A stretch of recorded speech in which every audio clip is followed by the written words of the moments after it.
মানে কাগজপত্রের আইনে তো কোনো সমস্যা দেখতেছি না। আইন আছে, ফ্রেমওয়ার্ক আছে, দুইটাই আছে।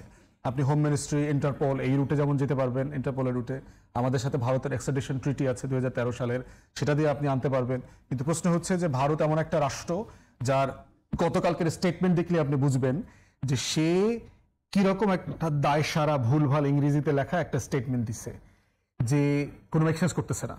যে বাংলাদেশের সাথে সে সম্পর্ক তৈরি করতে চায়, বাংলাদেশিদের সাথে সম্পর্ক তৈরি করতে চায়, কিন্তু আমাদের একটা বিচারিক আদালত যেটা সারা দুনিয়ার আন্তর্জাতিক মহল সবাই প্রশংসা করেছে, সেই আদালতের একটা রায়ের প্রতি ন্যূনতম শ্রদ্ধা নাই, সম্মান নাই, এবং তার বিরুদ্ধে রায় হয়ে গেছে, কনভিকশন হয়ে গেছে, এবং তার যদি একটা আপিল করতে হয়, এটা দেখা গেছে তাকে কিন্তু এসে ফিজিক্যালি আপিল করতে হবে, তা না হলে এই সাজাটাই চূড়ান্ত বলে বিবেচিত হবে।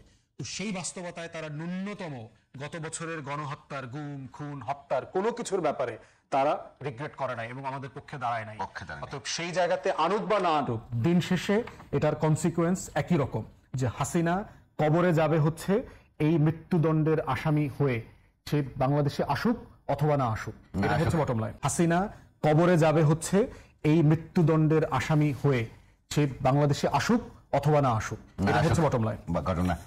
রনি ভাই যদি কিছু বলেন আপনার মতো করে, 1 নম্বর আর 2 নম্বর ওই কথাটা বলবো যে সামনের নির্বাচনের নতুন মেরুকরণ কি দেখতে পাচ্ছেন আপনি?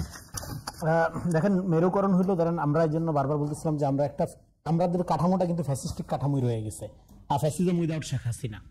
তো সেখানে ক্ষমতাটা আমরা এমন ভাবে দেখতে চাই যেখানে রাষ্ট্রটা কোনো দলের সম্পত্তিতে পরিণত হবে না, একটা দল রাষ্ট্রটা দখল করবে এরকম না, একটা নাগরিক ভিত্তিক রাষ্ট্রের স্বপ্ন আমরা দেখি, যেখানে ক্ষমতার সাথে জনগণের সম্পর্ক স্থাপন হবে, এরকম একটা রাজনৈতিক প্রক্রিয়া আমরা দিতে চাই। কোনো দল যদি এবার একটা হাইপ তুলে নিজেকে প্রোপাগান্ডার মধ্যে দিয়ে প্রচন্ড জনপ্রিয় করে তোলার চেষ্টা করে, সেটা আসলে এই মানে অন্তত নতুন জেনারেশনের কাছে খুব একটা আপনার ধরেন যে কি বলবো যে অ্যাপিল তৈরি করবে না, কোনো একটা সারা ফেলবে বলে মনে হয় না।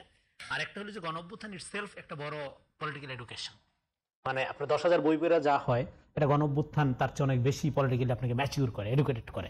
ফলে ক্ষমতাটা আপনার যেটা সবসময় জানি আমরা ফাংশন করে টপ টু বটম, কিন্তু একটা গণঅভ্যুত্থান হলে ক্ষমতার এই আপনার সিস্টেমটা চেঞ্জ হয়ে যায়, তখন আপনার বটম টু টপ হয়ে যায়, ক্ষমতা জনগণের হাতে চলে আসছে। হ্যাঁ, দেখবেন যে এখন এমন লোক, বিশিষ্ট লোক, হ্যাঁ, যাদেরকে আপনার বিগত দিনে ব্ল্যাকলিস্টেড করে রাখা হয়েছিল, কোনো রকম কোনো আপনার সম্ভাবনা ছিল না, হ্যাঁ, যাদেরকে আপনার রিপ্রেজেন্টেটিভ হিসাবে হাজির করার, সেটা মিডিয়াতে হোক, রাজনৈতিক অঙ্গনে হোক, নানাভাবে, কিন্তু এটা তো এখন হচ্ছে, এটাই গণঅভ্যুত্থানের ফসল। ফলে আগামী দিনে রাজনৈতিক দলগুলোর প্রত্যেকটা দলের জন্য 5 তারিখের গণঅভ্যুত্থান একটা চ্যালেঞ্জ আকারে হাজির হয়েছে। এটাকে যে যত বেশি এই যে গণঅভ্যুত্থানের মধ্যে দিয়ে যে নতুন যে রাষ্ট্রীয় কন্ট্যাক্ট, সোশ্যাল কন্ট্যাক্ট যেটা শুরু হয়ে গেছে, এটা যেই দল যত আপনার পজিটিভলি পটেনশিয়ালি এটা অ্যাকোয়ার করতে পারবে, ধারণ করতে পারবে, করে সেইভাবে উন্নত পলিসি নিয়ে জনগণের সামনে যেতে পারবে, জনগণ তার দিকেই আস্থা রাখবে। ধন্যবাদ।